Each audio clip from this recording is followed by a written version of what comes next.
A ver, me voy a ubicar. Un poquito es eso de valoración de signos vitales.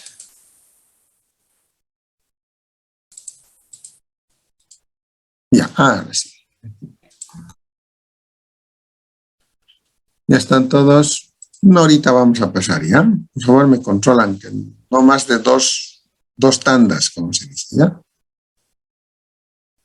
No nos vamos a emocionar mucho. Me voy a cansar. Les cuento que me he hecho vacunar y medio que me está haciendo dar mucho sueño. ¿Ustedes se han hecho vacunar ya? ¿La tercera, la cuarta o la quinta? Segunda dosis nomás, doctor. Una dosis, Franklin. 3 dosis, doctor. Sí, doctor. Yo de casualidad me he animado hoy día, estuve pasando por ahí y como si alguien me dijera entra, me he entrado. Bueno, ¿Cuál le pusieron, doctor? Pfizer, ¿Y sus anteriores dosis cuáles eran, doctor? Sputnik. Ah, sí. No te va a hacer tanto, doctor, porque yo le cuento que yo tengo las dos primeras son Pfizer y la tercera es la Moderna. Y sí da como que sueño en la tercera. Sí da Sí, más los síntomas secundarios. sí, a ver, ¿cómo nos vamos? Por ahí, si me quedo dormido en la clase, van a disculpar. Me gritan nomás para que despierte, ¿ya? Le hacemos despertar, doctor. ¿Cómo está Adriana? Buenas tardes. Doctor, buenas tardes. ¿Todo bien, doctor? ¿Y usted? Bien, bien, gusto de saludarla. Cuando los veo, por lo menos en la cámara, siento que estoy cerca de ustedes, por eso los saludo ahí. También Andrés, ya está listo. Michelle, también. Qué bien. Bien, vamos a continuar hablando un poquito de los signos vitales. Sin embargo, yo sé que ustedes ya han hablado mucho de signos vitales de este primer año, ¿no es cierto? En segunda, en fisiología, semiología, etcétera. Pero no está de más recordar un poquito algunos elementos desde el punto de vista estrictamente práctico, ¿ya? Es decir, cómo debemos valorar. Por ejemplo, a ver, Andrés, cuando a usted alguien le dice, a ver, escúchamelo el corazón del paciente, y usted agarra el fonendoscopio y aplica la campanilla sobre la región pectoral y escucha el corazón, ¿qué informe diera ese rato? Los latidos, pues, doctor. ¿Qué escucharía, qué buscaría escuchar de esos latidos? ¿Que existen latidos o que no existen latidos? No, que sean el latido normales, si no están muy acelerados o demasiado lentos, y si hay también ruidos extraños. ¿Cuándo considera usted que son normales los latidos? Hay un rango, no me acuerdo muy bien, pero tiene que estar dentro de ese rango. Creo que es de... no me acuerdo. Tendría que revisar mis apuntes otra vez, doc. Pero ¿qué hace para determinar si es normal o no? ¿Qué cosa escucha? ¿Qué cosa valora? Los latidos por minuto. Ah, ya, el número de latidos. Eso es lo que valora, ¿verdad? Sí, sí, Más, doctor. ¿algo más valora o solo el número de latidos? Como le digo, sí hay también ruidos extraños, y también hay que ver igual el ritmo, cómo va. ¿Y qué entiende por ritmo, más o menos? Hágate cuenta que está escuchando. Ahí podemos determinar, creo que cuando está debajo de 60 latidos por minuto, tenemos que anotar, es un paciente que tiene riesgo. Tiene que estar entre 70 y 80, ¿verdad? Ese es el promedio, doctor.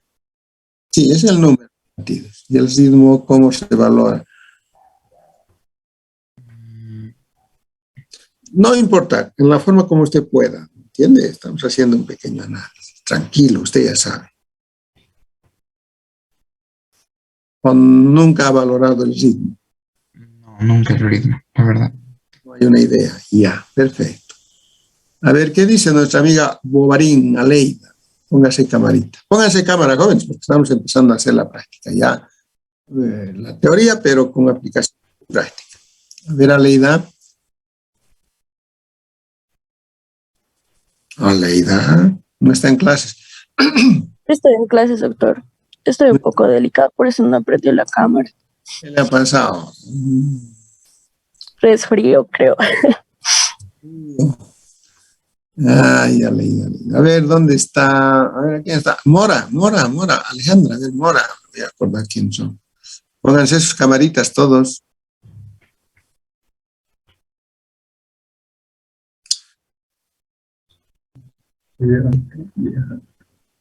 Sí, doctor, buenas tardes.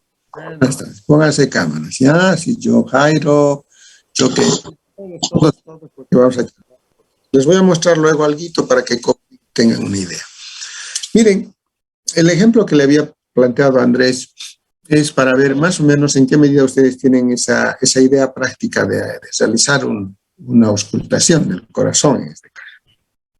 Y eso la tienen que hacer con rutina. Por eso hemos dicho, ¿no es cierto?, que en el examen clínico hay que darle mucha relevancia en la parte del examen físico a la valoración de signos vitales. Ahí deténganse, háganlo bien, porque ahí van a poder encontrar lo normal o lo anormal del funcionamiento de esos sistemas que están valorando.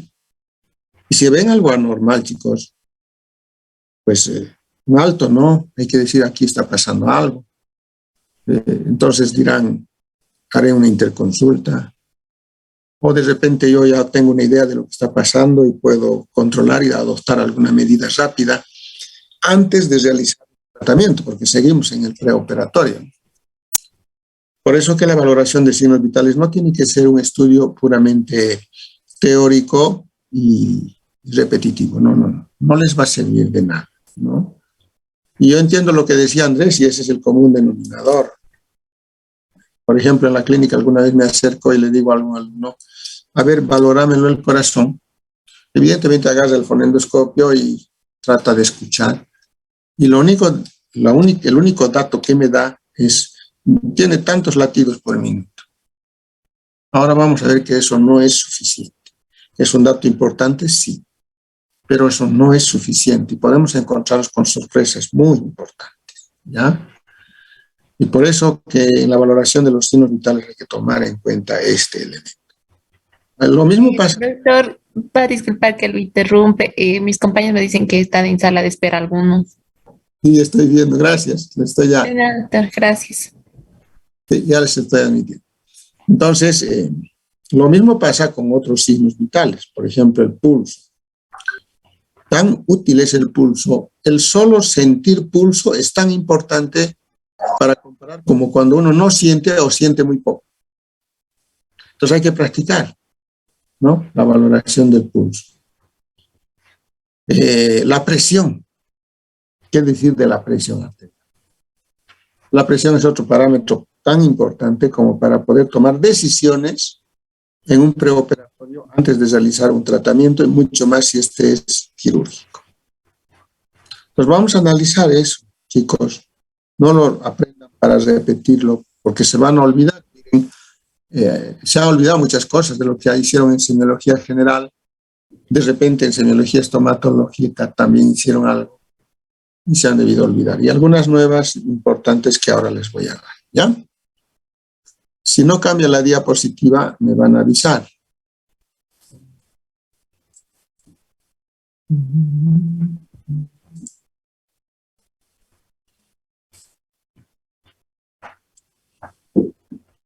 Vamos a ver primero esto.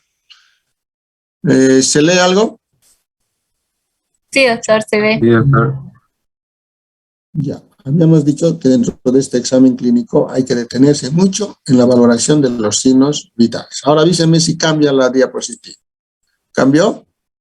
No, No, doctor. doctor, se queda en la primera diapositiva. Ya le estoy encontrando la maña Zoom, que no sé qué habrá pasado porque hará eso, pero ya sé su habilidad. Ahora sí ya están viendo otra, ¿no?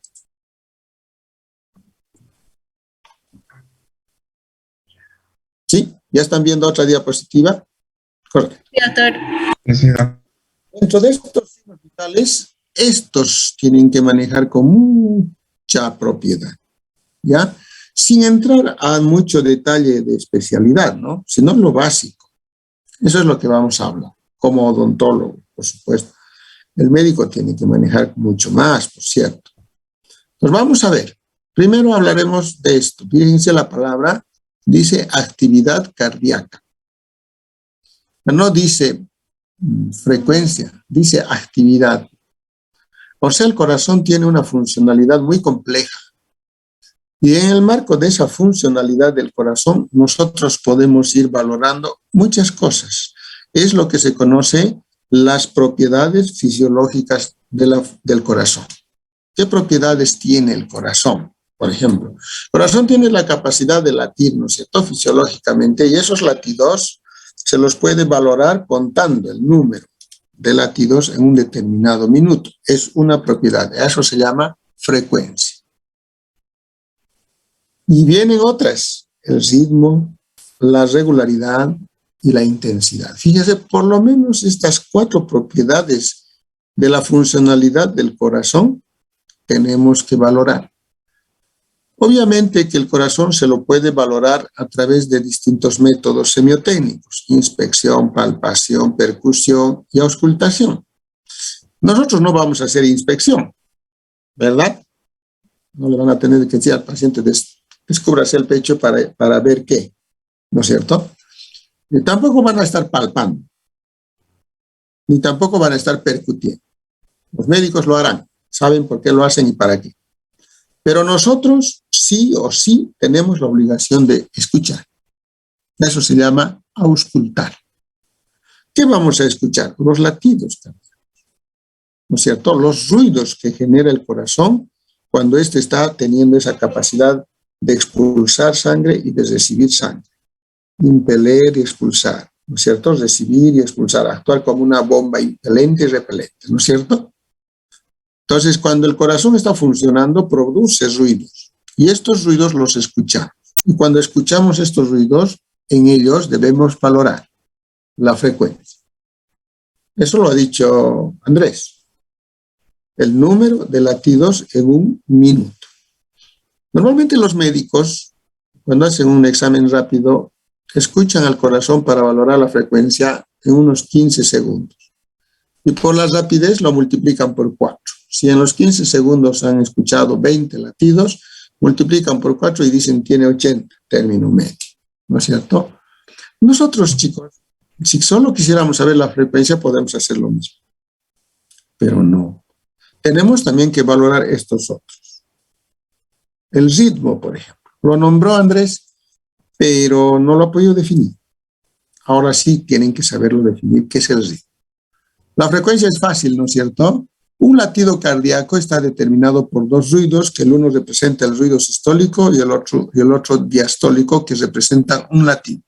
Sístole, diástole, un latido. Otro sístole y otra diástole, otro latido. ¿Me entendieron? Y que en la monomatopea la escuchamos como un ruido largo y otro ruido cortito. Tum, ta, blupu, blupu. También es otra forma de decir, ¿no? A eso se llama ruido.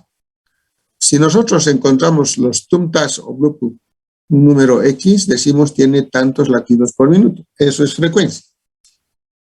¿De acuerdo? ¿Está bien, Andrés? ¿Está claro? Sí, doctor. Ahora, vayamos al otro.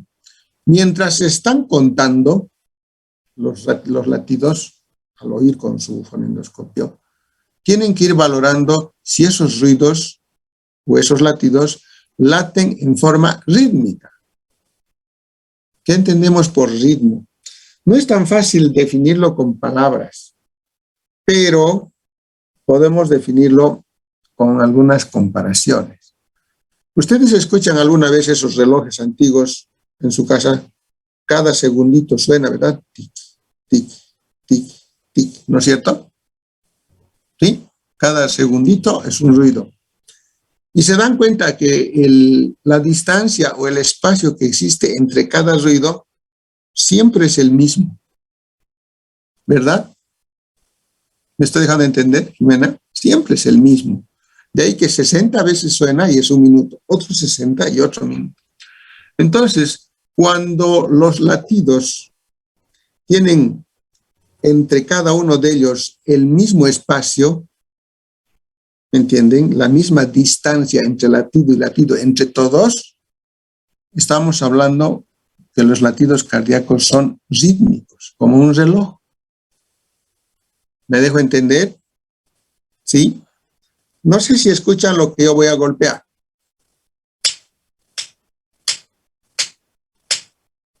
¿Escuchan? ¿Sí? Sí, ¿no? Si se han dado cuenta, el golpe que estoy haciendo es igual entre el uno y el otro, en el espacio. Miren.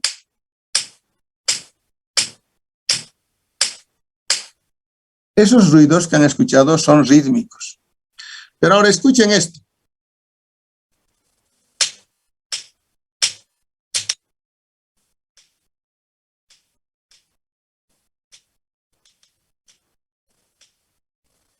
¿Cómo lo han escuchado? Mal, Sí, ¿no es cierto? sí. Han escuchado en forma arrítmica, fuera de ritmo, sin ritmo. Entonces, cuando nosotros escuchamos los latidos del corazón y de pronto encontramos esto, ya tenemos que sospechar que ese corazón no está bien. Puede que la frecuencia esté correcta. De repente está latiendo 70 latidos, pero esos latidos son arrítmicos. ¿Qué les parece? Por lo tanto, no es suficiente solo valernos de la frecuencia. ¿Entienden? Hay enfermedades en las que existen trastornos del ritmo del corazón y cuando uno escucha se da cuenta rápidamente.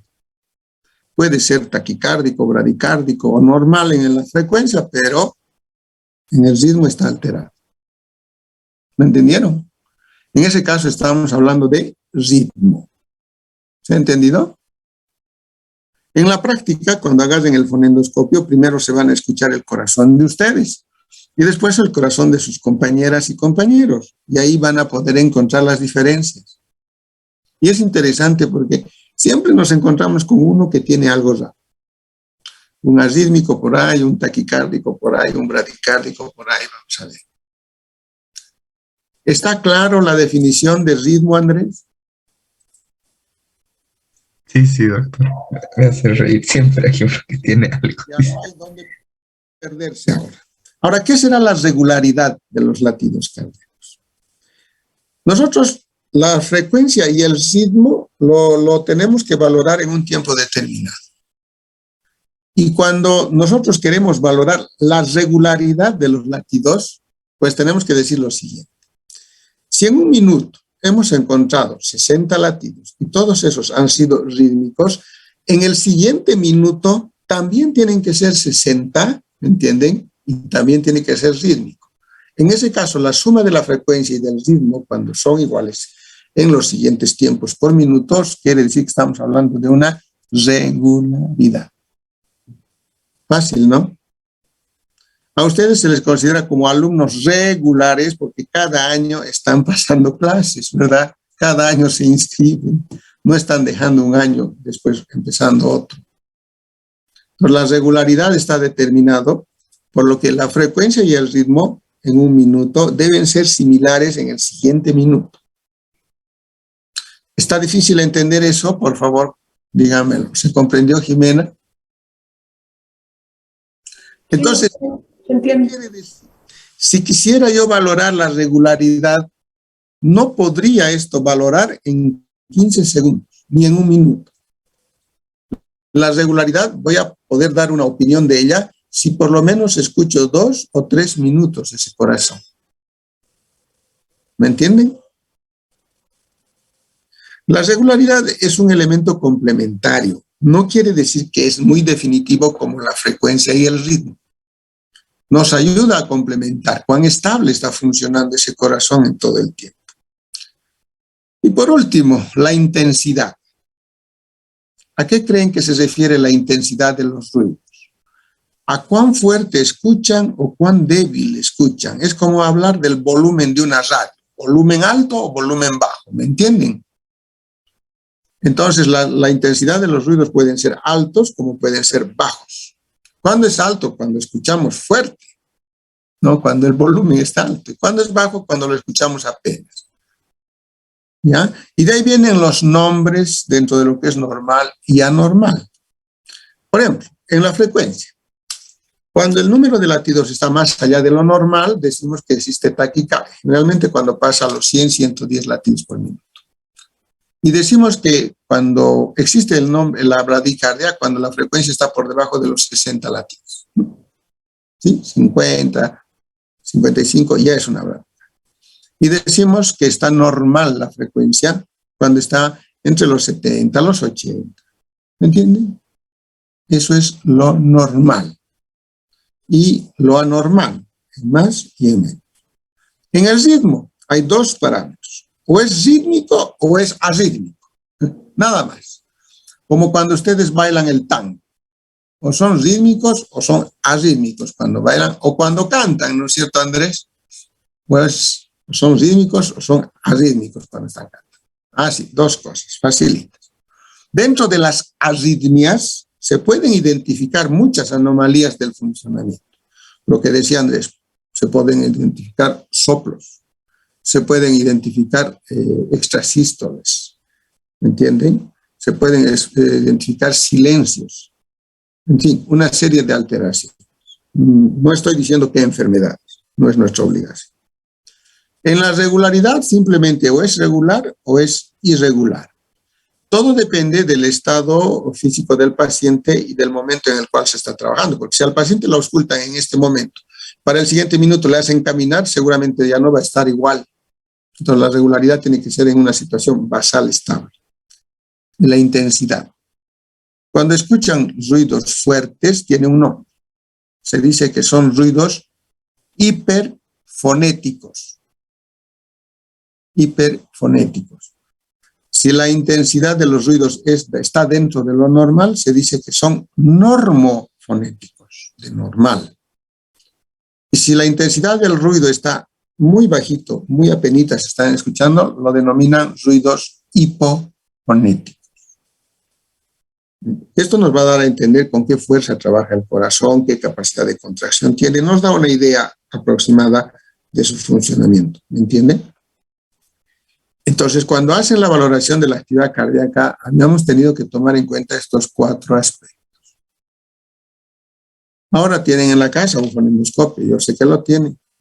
Agarren, escúchense ustedes y digan si su frecuencia está con cuánto, si es rítmico, si es regular y si los ruidos son hiper, hipo o normofonéticos. Y cuando uno elabora una historia, en el expediente hay que escribir de una manera adecuada escrito. Ustedes en la clínica tienen, ¿no es cierto?, han debido estar practicando ya esa historia que están manejando. Y dice, no sé si dirá ahora actividad cardíaca en la historia. Antes estaba eso. Pero están auscultando corazón y seguramente me están anotando solo el número de latidos. ¿No? ¿Qué están poniendo? ¿Cómo escriben? ¿Qué marcan? En patología llevábamos frecuencia, ritmo y creo que intensidad más, doctor. Regularidad no hemos hecho. ¿Cómo están llenando la historia clínica ahora? La historia clínica general referente a la valoración del funcionamiento del corazón. Creo que solo es frecuencia, doctor. Entonces, fíjense que estos elementos de contradicción que existen entre esta asignatura y lo que han rediseñado nuevamente esa historia les lleva a confusiones. Pero al final no me voy a pelear, quiere hacer lo que les dé la gana. Ya, perfecto. Pero yo estoy enseñándoles a ustedes para su vida profesional. ¿Entienden? No para que en la facultad la hagan siempre. Mejor si la practican porque es cuestión de cada uno de ustedes. Y les estoy dando las razones y los motivos por qué. ¿Ya? Lo normal es escribir, a ver, habitualmente para que esté bien redactadito. No importa el orden, se dice, por ejemplo, si todo está dentro de lo normal, por ejemplo, en OSA todo está perfecto, entonces voy a poner ruidos cardíacos, normofonéticos, coma, rítmicos, coma, regulares, coma, con una frecuencia de 70 latidos por minuto. Así se escribe en esto. ¿Ya? Y cuando tengan que llenar expedientes clínicos, en sus clínicas, en los hospitales donde trabajen, háganlo de esa manera. Pero aprendan a valorar el corazón. No lo harán de repente en todos los pacientes. Aquel que viene y le dice, mire, me parece que tengo una caries, de repente en él no están valorando. Pero en aquellos en que van a realizar tratamientos un tanto invasivos, agresivos, como son las cirugías, hagan esto. Por mucho que el paciente les haya dicho, yo estoy sano, o les haya dicho, yo estoy enfermo del corazón. Mucho más si les ha dicho que está enfermo del corazón. Escuchen, valoren, ausculten. Y para eso, ¿qué necesitan? Un fonendoscopio. Miren. Ahora, el problema para nosotros es cómo auscultamos en un consultorio odontológico a nuestro paciente. En el caso de que el paciente sea del sexo masculino, de repente no hay mucho problema, de repente no hay mucho, pero es más complicado si nuestro paciente es del sexo femenino, y mucho más si el odontólogo es varón. Porque de pronto nos encontramos ante una disyuntiva. El paciente ha ido para que le curen un problema en su boca, y de pronto muchos pueden sentirse extrañados, sorprendidos o molestos cuando le dicen o quieren ustedes auscultar el corazón. Y para auscultar el corazón, el fonendoscopio, la campanilla, debe estar a la altura del cuarto espacio intercostal, sobre la línea medio clavicular mínimamente del pecho, en el lado izquierdo. Y no es tan fácil, ¿no? A ver, díganle a una dama, a una señora, por favor, descúbrase el pecho. Puede molestarse, puede enojarse, puede salirse del consultorio y ustedes pierden plata. ¿Verdad? O un varón. ¿Qué pasa con usted? ¿Por qué quiere eso? Algunos no lo van a entender bien. Pero si ustedes le explican al paciente y le dicen, yo necesito valorarle y para eso le va a auscultar en su pechito con esto. Pero sin embargo, aún así, el odontólogo no siempre tiene esa amplia libertad de poder tener el tórax descubierto, porque mientras mejor descubierto está, mejor se escucha, ¿no es cierto? Pero como lo que vamos a valorar son cosas tan elementales y simples, podemos hacerlo por debajo de la ropa para no tener ese inconveniente o conflicto de intereses. Fíjense en la imagen.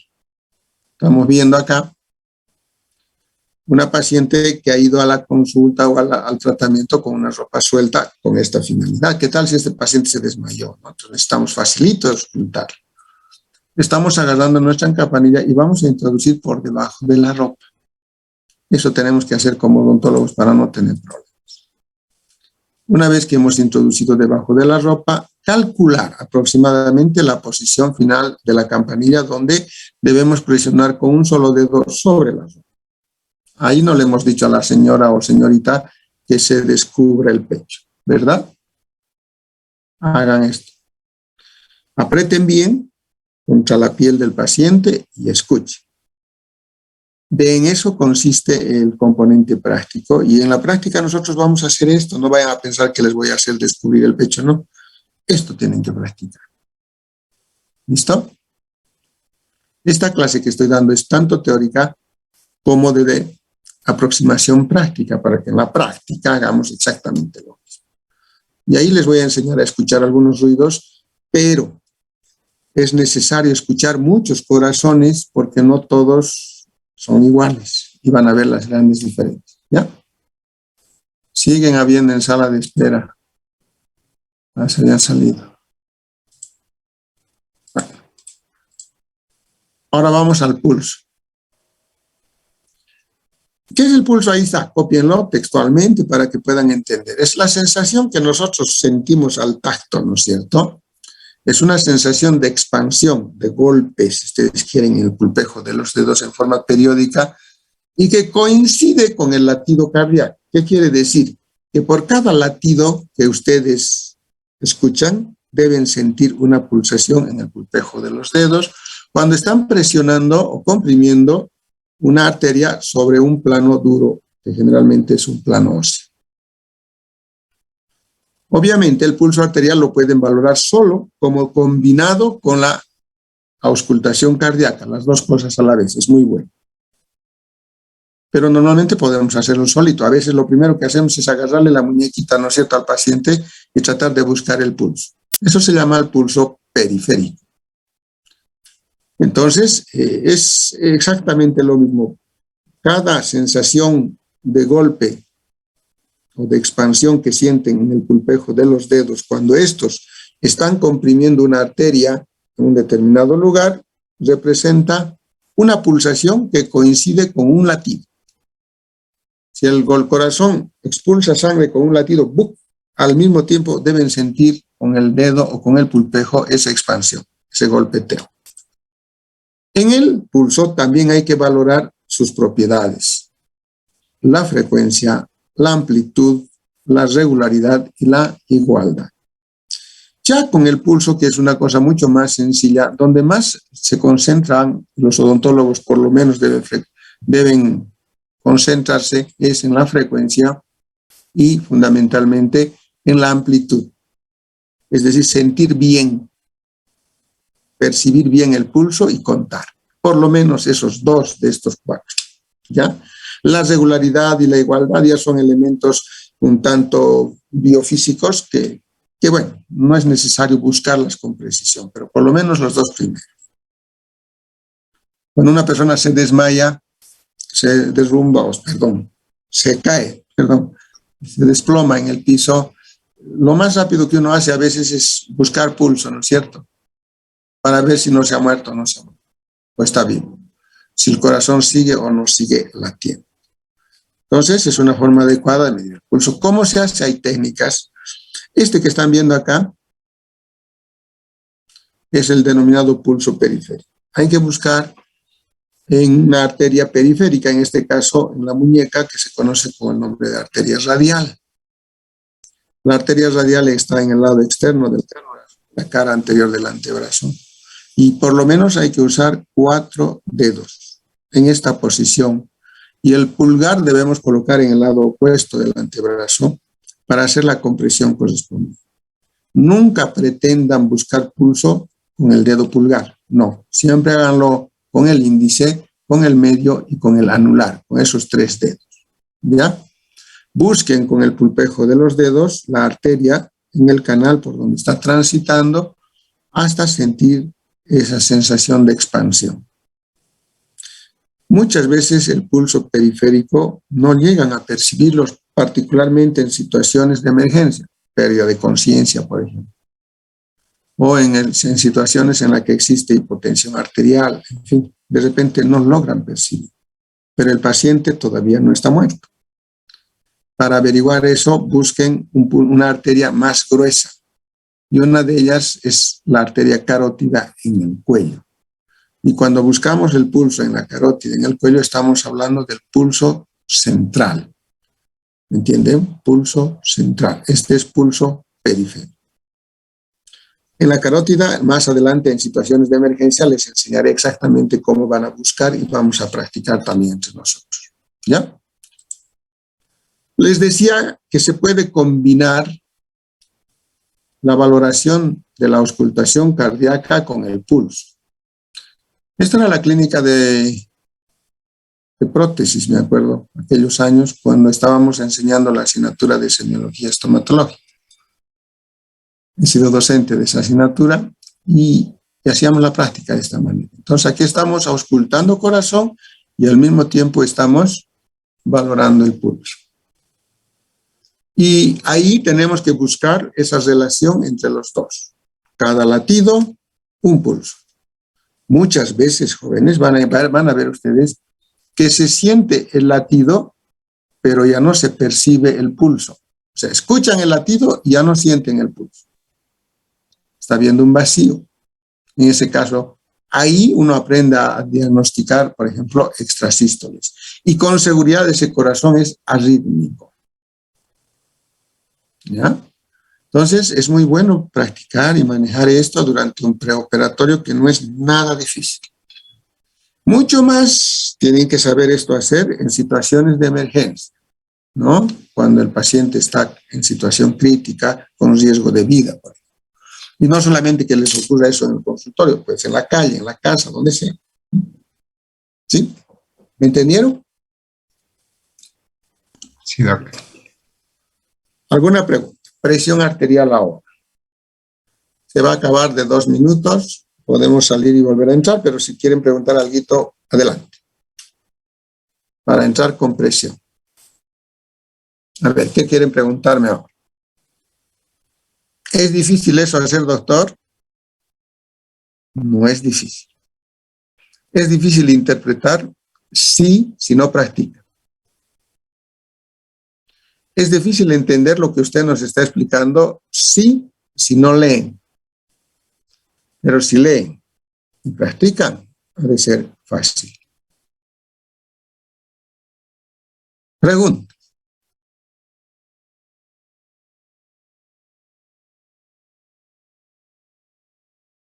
¿Qué dicen? A ver, ¿por qué se han salido de sus cámaras los demás?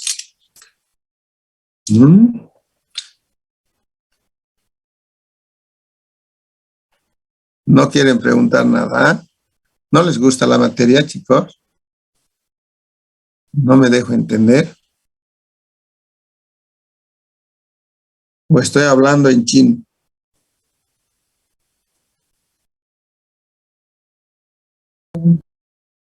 ¿Se entiende, doctor?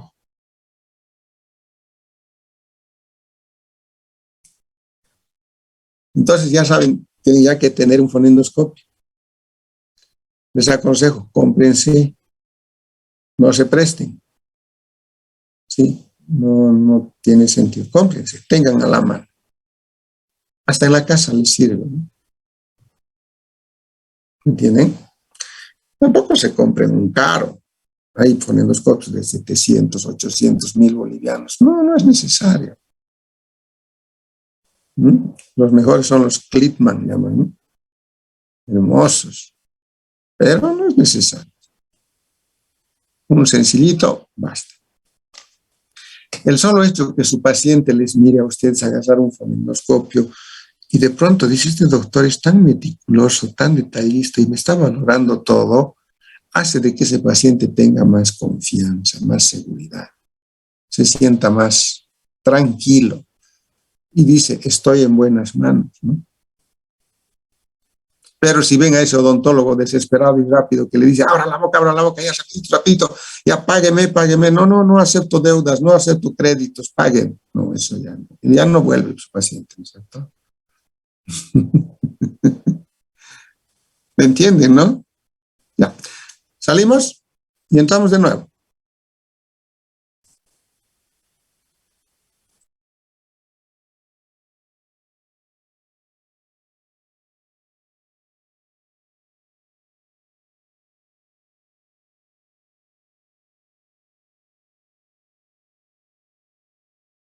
Científicos tienen mejores argumentos para defenderse. Pero si no, es triste. Y los que están aprendiendo más son los abogados, ¿no? Alguna vez he tenido la oportunidad de que me ha buscado un abogado para que le enseñe algunos aspectos relacionados a la clínica, a la patología. ¿Para qué? Para fundirle al otro colega, ¿no? Que estaba iniciando un juicio por negligencia. El abogado aprende y enseña, y aprende mucho de medicina, aprende mucho de odontología el abogado. ¿Por qué? De por medio están intereses económicos. Entonces, tenemos que tener capacidad también para defendernos nosotros. Y la parte de nuestro conocimiento ayudar. Activísimo. Les digo de verdad. Bueno, ya están entrando todos. ¿Alguna pregunta? ¿Qué dice Israel? Lo veo preocupado.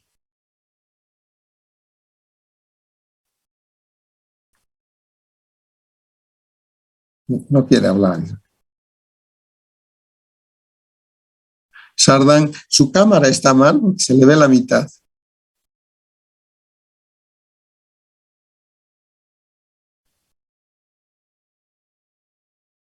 No le escucho, está mal habilitado su audio. Arévalo, ¿de qué tiempo la estoy viendo?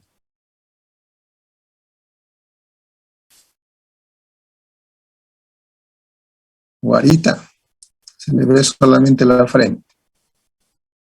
Ya. Continuamos. Listito más y listo. Ya la próxima vamos a desarrollar las enfermedades como tal. Bien, estábamos hablando de la presión arterial. Bien. Cuando hablamos de la presión arterial, chicos, es medir la presión utilizando un instrumento para saber cómo está funcionando el sistema cardiovascular, porque aquí valoramos también la actividad del corazón y de los vasos sanguíneos. Y tenemos que aprender a definir qué es la presión arterial, ¿no es cierto?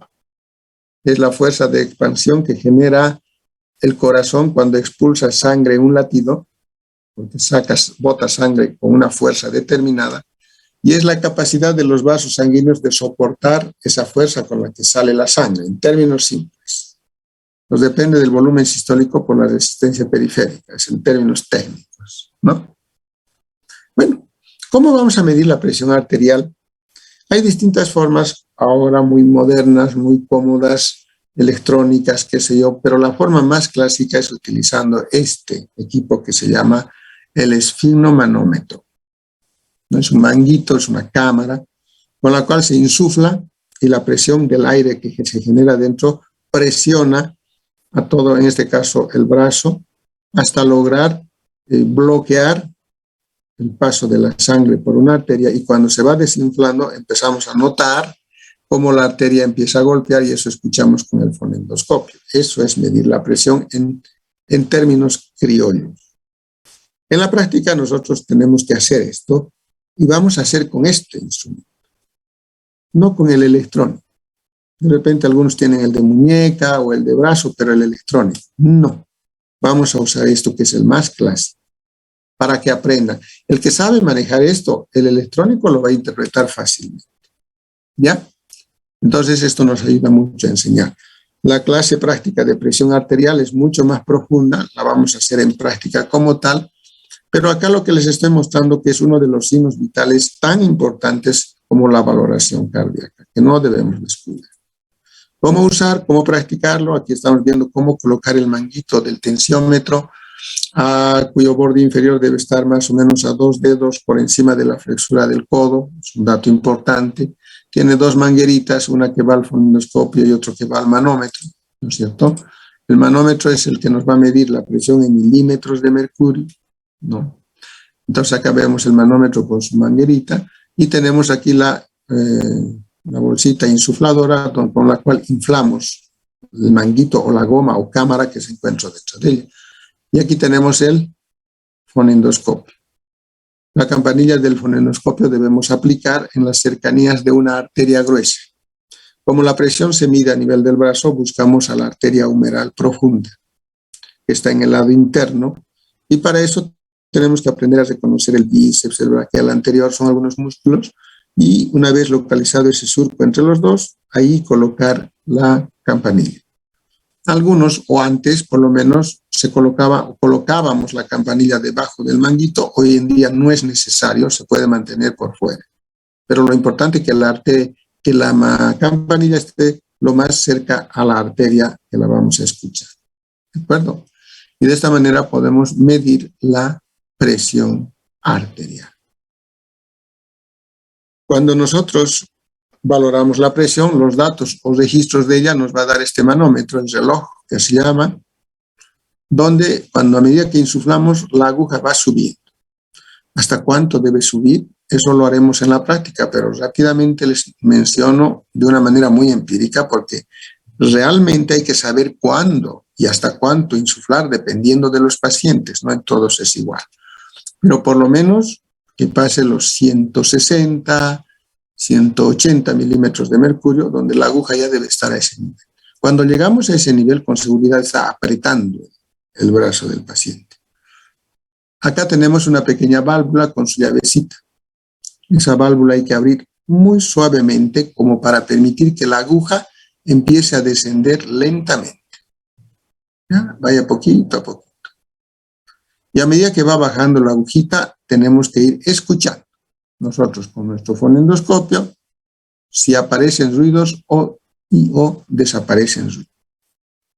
En la presión arterial, lo primero que hacemos, cuando la aguja está marcando unos 160, 170 milímetros de mercurio, y ustedes escuchan, no van a escuchar absolutamente nada, ningún ruido, ¿ya?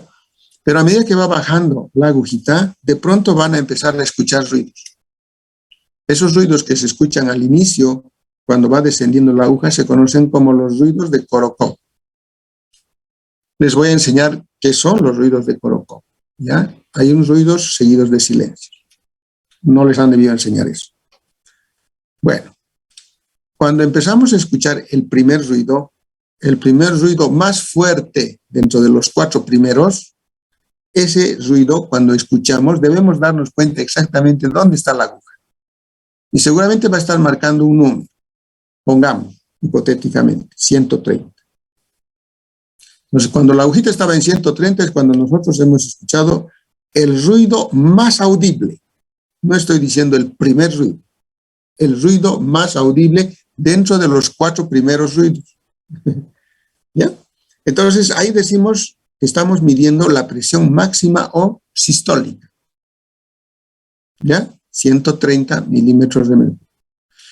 La agujita va bajando en forma oscilatoria, empieza a oscilar, es decir, poquito baja, poquito baja, poquito baja, poquito baja, hasta que llega un momento en que, en un determinado momento, dejamos de escuchar esos ruidos. Tum, tum, tumba, y dejamos de escuchar. El último ruido audible, en el fonendoscopio, nos va a determinar que la aguja esté marcando un número determinado. Pongamos, 80. Si a nivel de 80 estaba la aguja, ustedes escuchan el último ruido, esa es la presión mínima o diastólica. Entonces, desinflamos completamente, abrimos completamente la llave y retiramos el tensiómetro y ya tenemos un registro de la presión. ¿Cuánto será? 130 quebrado 80. ¿Qué cosas? Milímetros de mercurio. ¿De acuerdo? Eso han practicado, ¿verdad, Sardán? Han hecho en semiología, ¿no es cierto?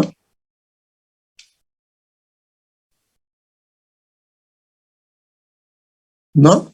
Con la cabeza dígame que sí o que no. Entonces, ya saben.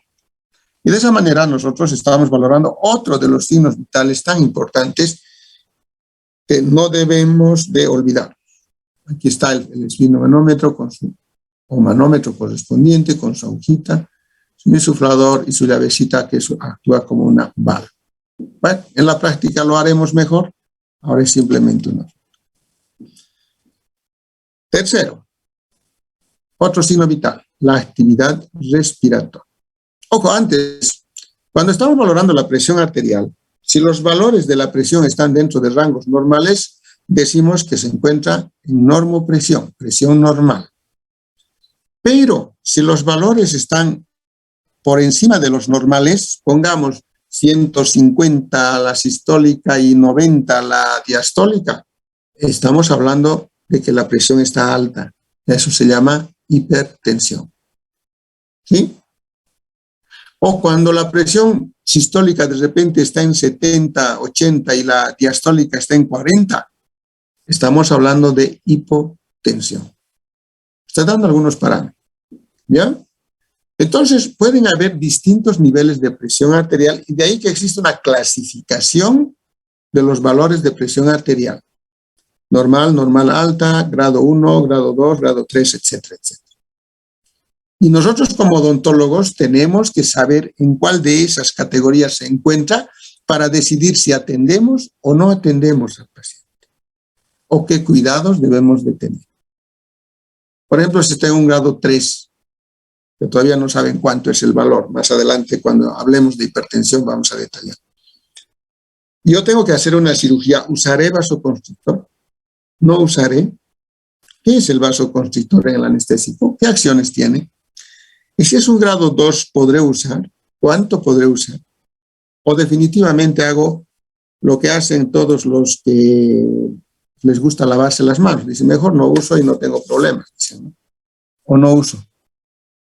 Cuando en realidad tenemos que saber valorar, y eso hablé con ustedes el año pasado, el costo-beneficio del uso del vasoconstrictor. Y en un paciente hipertenso, para decidir su uso, tengo que medir bien la presión arterial y establecer en qué grado se encuentra. Si está en un grado 4, definitivamente ni soñar, porque lo puede matar al paciente. ¿Me entienden? Los pacientes que vengan a su consultorio con hipertensión arterial, mucho ojo, valoren bien para tomar decisiones, para trabajar con calidad. ¿Me entienden? ¿Está claro? Sí, doctor. Vamos a la tercera, o el tercer signo vital, la actividad respiratoria. Obviamente que es un elemento muy útil, su valoración. Lo importante es saber cómo valorar la respiración, y ustedes saben, ¿no es cierto?, lo han debido hacer o no lo han hecho. Tenemos que contar también el número de respiraciones por minuto para ver si son regulares y qué grado de profundidad tienen. Hay distintas formas de valorar la actividad respiratoria. La más común es colocar la palma de la mano sobre el tórax o el pecho del paciente y ver cómo se expande. Es la mejor forma de saber si está respirando bien o no. Y contamos, ¿no es cierto? Y vamos a ver igual si son regulares y qué grado de profundidad. A veces inflan demasiado o a veces es muy poquito lo que sentimos. Esta es una forma, pero también incómoda, ¿no? En vez de pronto yo o cualquiera de ustedes coloca sobre el pecho de una dama y usted, el pecho, la persona, el paciente puede molestarse. ¿Qué me está haciendo? ¿Qué me está tocando? Prefiero decirles así crudamente. Entonces, para evitarse ese inconveniente, hay otras alternativas, ¿no? Es esta. Agarren un vidriecito bien limpiecito, acérquenlo a la boca y a las fosas nasales y van a ver cómo cada vez que el paciente expira, o sea, cada vez que bota aire, el espejito, perdón, el vidriecito se empaña. Y ahí van a valorar exactamente, por lo menos de forma adecuada, la frecuencia y la regularidad. Así que es suficiente hacer eso. ¿Me entendieron? Entonces, cuando quieran hacer esto, tengan mucho cuidado, hagan bajo consentimiento, con toda seguridad de que no va a haber problemas, o definitivamente opten por esto para valorar la actividad respiratoria. ¿Cuánto es normalmente la actividad o la frecuencia respiratoria en una persona adulta, un joven de ustedes? De 12 a 20 respiraciones por minuto, doctor. O sea, es muy poco. Estamos hablando de entre 18 a 20. 18 a 20. 18 a 20, ¿ya? En niños. En niños siempre es un poquito más, ¿ya? En lactantes es más, en los fetos es más todavía. ¿Me entiendes? Entonces, eso es diferente. Pero estábamos hablando de una persona adulta normal. Cuando la actividad respiratoria en su frecuencia aumenta, ¿qué nombre se llama? ¿O qué nombre se le da?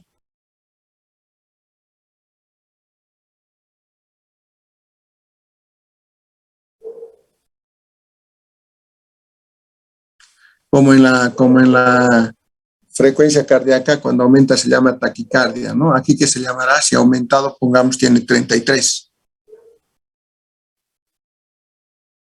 respiraciones por minuto. Taquipnea. Y cuando está disminuido, pongamos 12, 10.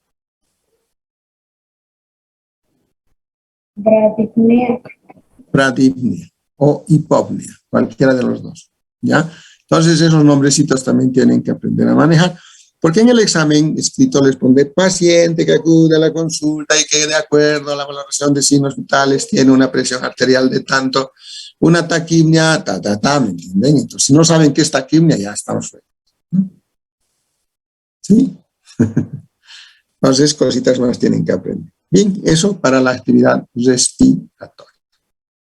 Por tanto, el análisis interpretativo de la clínica de las enfermedades sistémicas de riesgo odontológico es muy importante. Porque esto que estamos enseñándoles y mostrándoles hay que hacerlo en todos aquellos pacientes que van a ser sometidos a una atención odontológica de alguna manera compleja, larga, invasiva, mucho más si es quirúrgica, y de preferencia o exclusividad en aquellos pacientes que tienen alguna enfermedad sistémica. Con más razón. Si Rivera tiene una cardiopatía, pues tengo que hacer todo esto con mayor profundidad.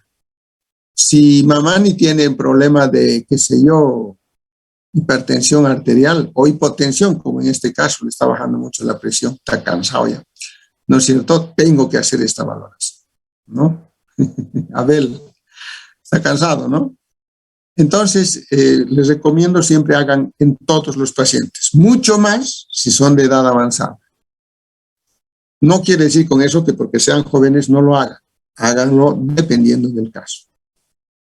Por eso decimos que interpretar la clínica de estas enfermedades es un proceso de análisis muy importante y ello nos va a permitir pues lograr tener un conocimiento básico de los trastornos sistémicos. Cuando ustedes conocen a las enfermedades sistémicas, van a manejar mejor al paciente.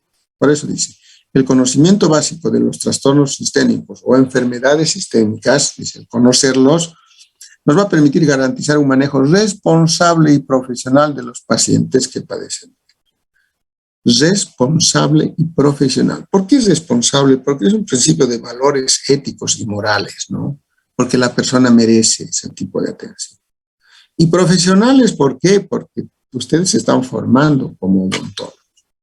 Y son odontólogos que van a tener pacientes con estas características. Por lo tanto, los pacientitos que padecen de hipertensión, diabetes, qué sé yo, alergias, pues han de ser mejor manejados si ustedes hacen un buen análisis interpretativo de esa enfermedad y el examen clínico y todos los componentes del preoperatorio. ¿Entendieron? ¿Está claro? ¿Sí? Así en paz hemos terminado la unidad 1 del programa.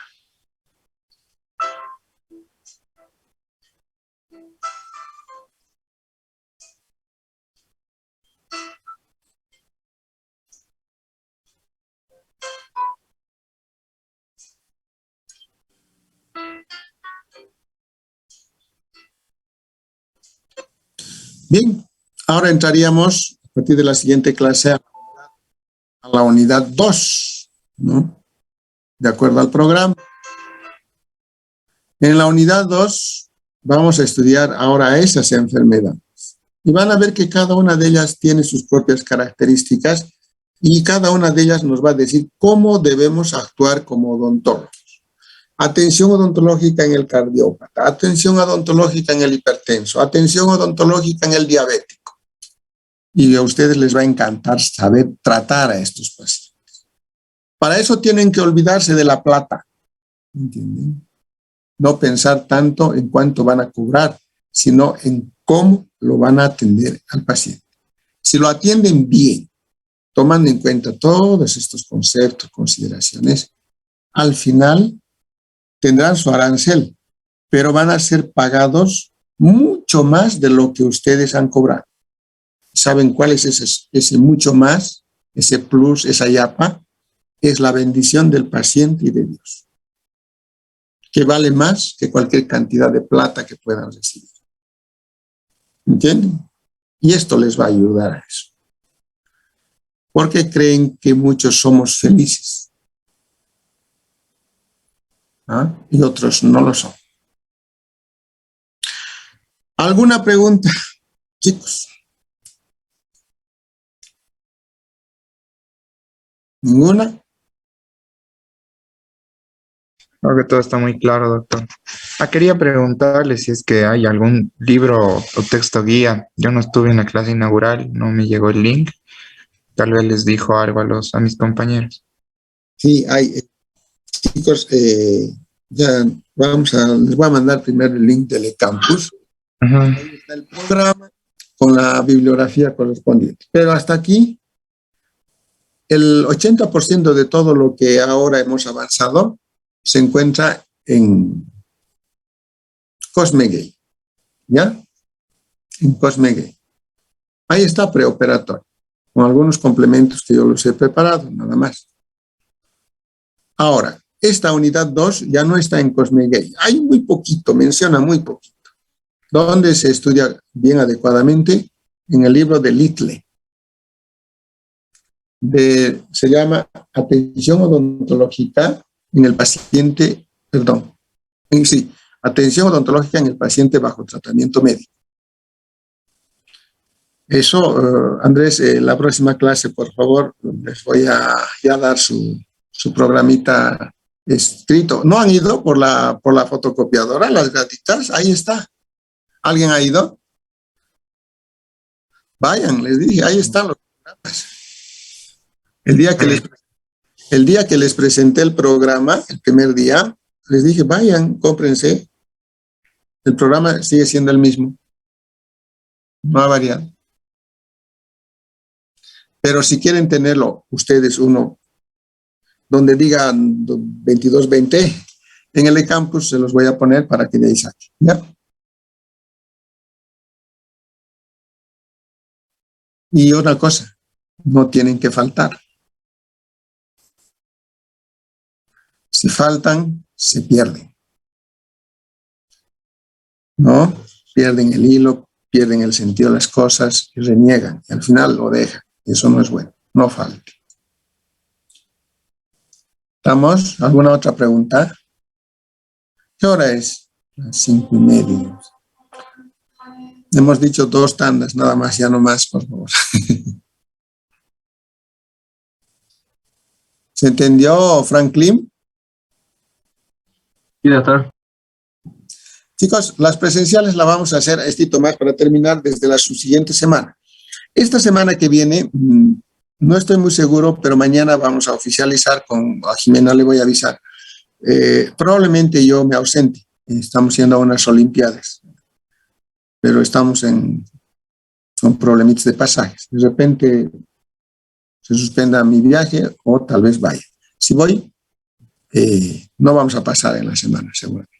Pero si no voy, pasamos normal, ¿de acuerdo? Y ahí ya les voy a avisar, ya queremos pasar presenciales. Perfecto.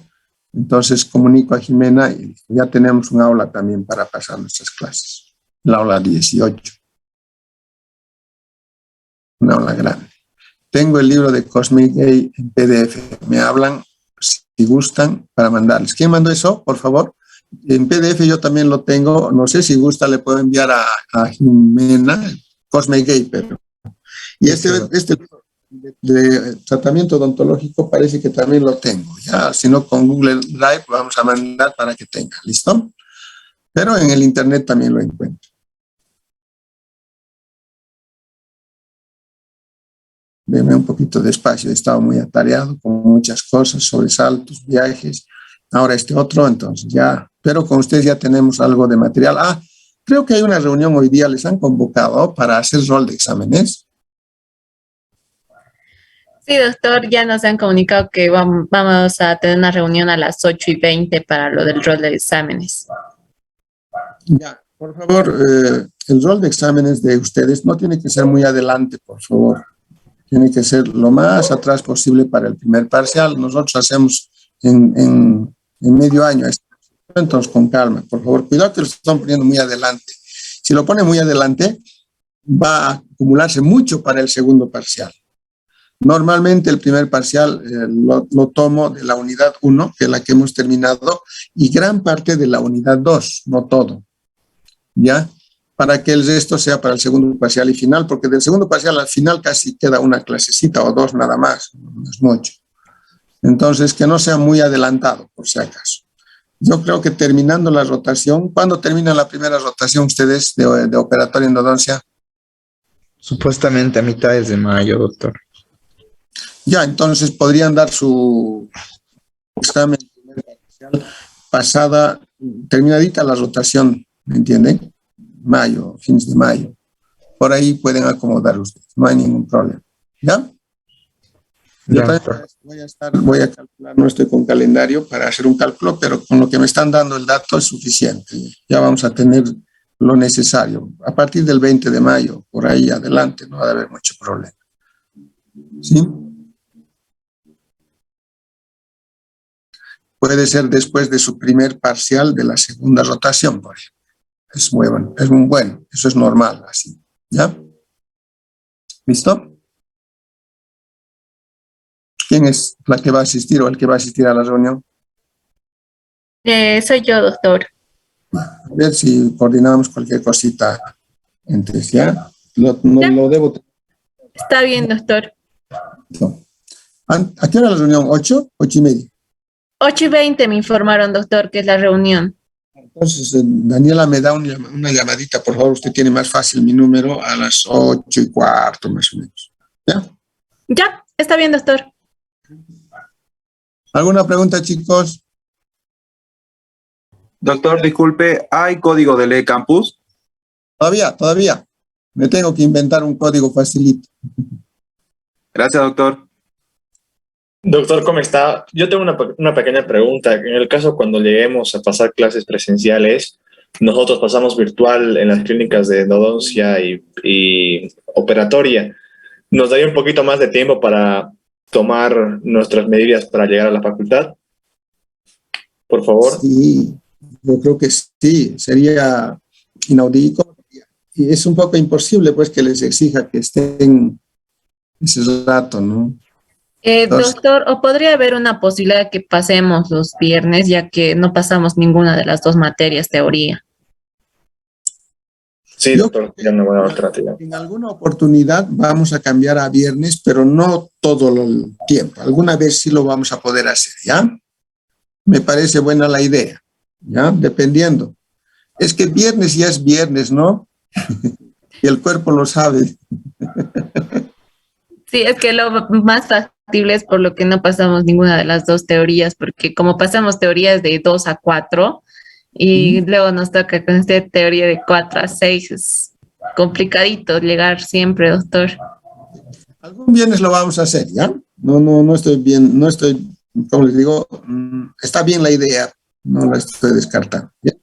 Doctor, Está bien, una doctor. sugerencia tal vez que le podría hacer es de que cuando sea presencial, que nos dé una media horita, porque hay algunos compañeros que obviamente deben vivir mucho más lejos de la facultad, y en media hora ya es una hora muy prudente para que todos podamos estar en su clase, y esa media hora la puede recompensar los días viernes que pasemos con usted. Voy a tomar en cuenta todas las sugerencias, ¿ya? Mira, hola. Está bien, doctor. ¿Algo más, chicos? Ha sido un placer compartir con ustedes, espero que les haya gustado y nos vemos la próxima previa comunicación con Jimena, ¿ya? Y también con Daniela. Daniela y Jimena han de ser las dos que vamos a trabajar, ¿ya? Que con Jimena rapidito me contacto con ella porque ya está muy bien y siempre asiste. Y Daniela, que es este representante, también va a estar trabajando con nosotros, ¿ya? ¿Listo? Bueno, chicos, un abrazo grande, que les vaya bien. Que le vaya bien, doctor. Hasta luego. Hasta luego, doctor. Hasta luego, doctor.